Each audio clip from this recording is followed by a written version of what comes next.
Your wrists are raw from the shackles. Your ration bowl is empty, same as it was yesterday, same as it'll be tomorrow.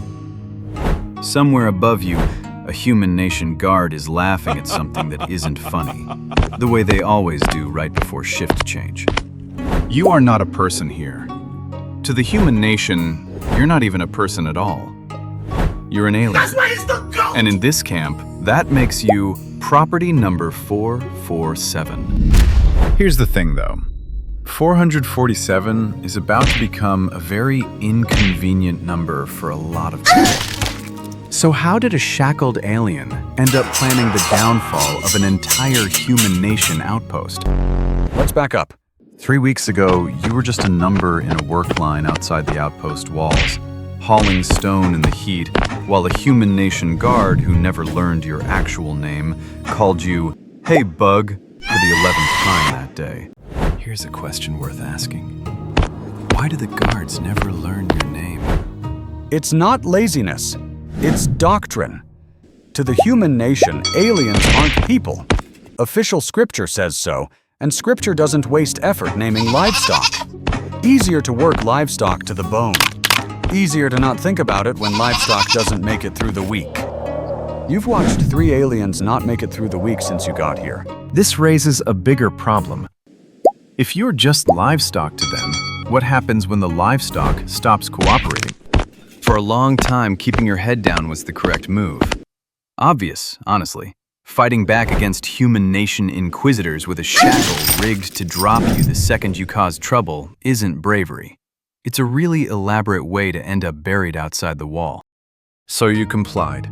You hauled the stone, you ate the bad rations, you learned every guard's patrol pattern without anyone noticing you were learning it.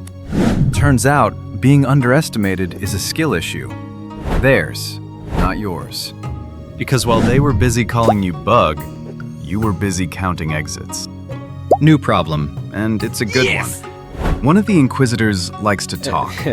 A lot. Bragging to impress nobody kind of talk. And 2 nights ago, bored out of his skull on a slow watch, he mentioned, loudly, to absolutely no one, that the shackle release key sits in the outpost's holy office, in an unlocked strongbox, because no bug's stupid enough to try anything. You are, apparently.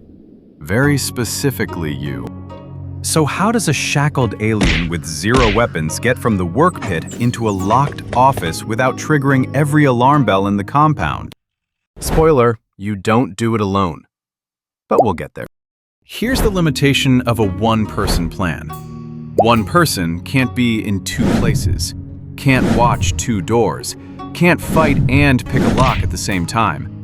Enter Rasu, another alien. 3 years in this camp who you assumed hated you on principle since he'd never said a single word to you. Turns out he wasn't ignoring you. He was watching to see if you were an informant feeding the Inquisitors names. You weren't. He wasn't either. Awkward, considering 3 years of mutual silent suspicion could have been 3 years of actual planning. So, he says, the first real sentence he's ever spoken to you. You're planning something stupid. I want in. Efficient. You respect it. You spend the next 2 nights doing the boring but necessary part nobody puts in the highlight reel.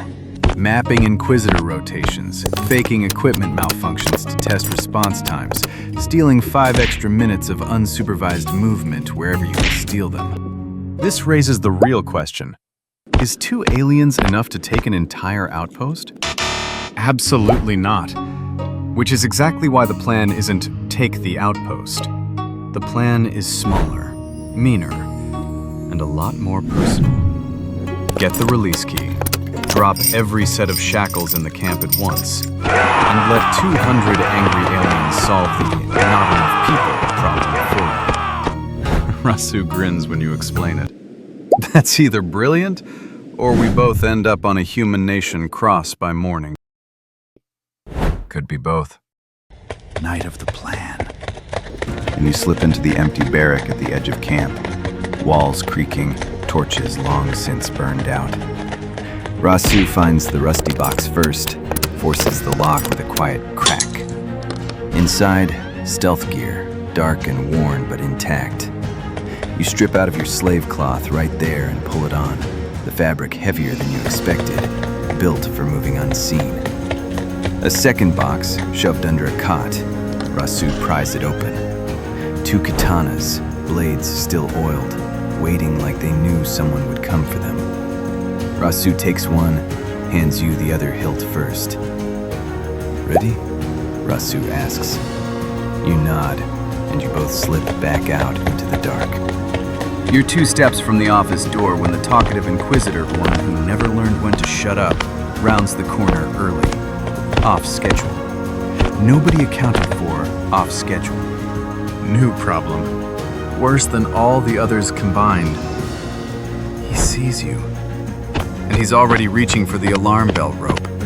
Rasu doesn't hesitate, doesn't monologue, just moves. And for the first time in 3 weeks, the loud inquisitor is finally, blessedly quiet. You don't have time to process that. The bell rope's still swaying, untouched, but you both know that silence has a countdown on it now. Inside, the strong box is exactly where Loud Inquisitor bragged it would be. Unlocked, because apparently arrogance is load-bearing infrastructure in the human nation. The release key sits there, small, ugly, and worth more to you right now than anything you've ever owned. You almost laugh. 3 weeks of hauling stone for guards who called you a bug, and the thing that ends all of it fits in your palm. Rasu's already at the door, watching the hall. Whatever you're going to do it now. That bell's not staying quiet forever. You slot the key into the master shackle terminal. Here's the thing about revenge. It's easy to want it in the abstract, standing in a work line hating every guard who ever called you livestock. It's a different thing entirely with your hand actually on the lever. You think about the 3 aliens who didn't make it through the week. You pull it. You don't get a slow-motion victory moment. You get chaos, immediate, everywhere. Inquisitors scrambling as 200 aliens who've spent years cataloging every patrol pattern, every weak point, every unlocked strongbox, finally get to use all of it at once. Rasu grabs your arm and picks you up, taking you towards the gate instead of into the fight. You did your part. Let them do theirs. You almost argue. Almost. But he's right. You didn't plan the massacre. You planned the door. What happens next isn't yours to control anymore. And honestly, that's the point. Behind you, the outpost that called U447 for 3 weeks is falling apart in real time. You and Rasu make it to the ridge outside the outpost. Alarm bells still ringing behind you.